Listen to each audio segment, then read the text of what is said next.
আজকের রেসিপি আলুর দম। এখানে আলুগুলো ধুয়ে ভালো করে পরিষ্কার করে নিয়েছি। এরপর কড়াইয়ের মধ্যে আলুগুলো ঢেলে দেব। আলুগুলো যেমন ডুবে থাকে সেরকম ভাবে জল দেব। এরপর আলুগুলো ঢাকা দিয়ে কিছুক্ষণ সিদ্ধ করে নেব। আলুগুলো সিদ্ধ হয়ে গেছে। এরপর একটা থালার মধ্যে ছেঁকে রেখে দিব। আলুগুলো কিছুক্ষণ ঠান্ডা হতে দিয়ে খোসা ছাড়িয়ে নেব।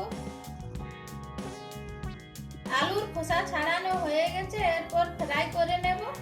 এদিকে কড়াই গরম হয়ে গেছে। এরপর দিয়ে দেব সরষের তেল। তেল গরম হয়ে গেছে। এরপর আলুগুলো হালকা করে ফ্রাই করে নেব।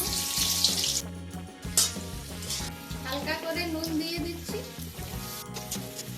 আলুগুলো ফ্রাই হয়ে গেছে। এরপর উঠিয়ে নেব। কড়াইতে অনেক তেল রয়ে গেছে। ওই তেলের মধ্যে দিয়ে দেব প্রথমে হিং, শুকনো লঙ্কা, তেজপাতা, পাঁচফোড়ন আর দেব কারি পাতা। এরপর দেব কেটে রাখা পেঁয়াজ।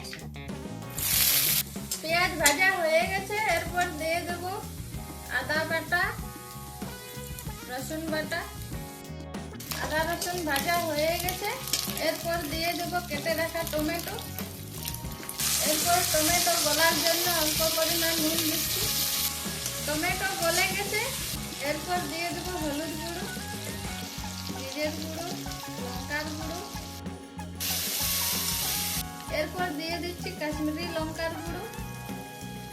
এরপর মশলাগুলো ভালো করে মিলিয়ে নিচ্ছি। মশলার মধ্যে তেল ছেড়ে গেছে। এরপর হালকা জল দিয়ে দিচ্ছি।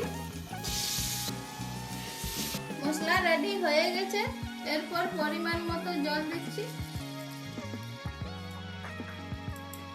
স্বাদ মতো চিনি আর তেঁতুল জল দিয়ে দিচ্ছি। আর দিচ্ছি নুন।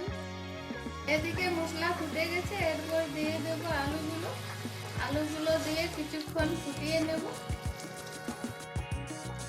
আলুর দম রেডি হয়ে গেছে। এরপর গরম মশলার গুঁড়ো ছড়িয়ে দিয়ে নামিয়ে নেব। সবশেষে দিয়ে দেব ধনেপাতা। এরকম আলুর দম রুটি বা লুচির সাথে খেতে খুব ভালো লাগবে।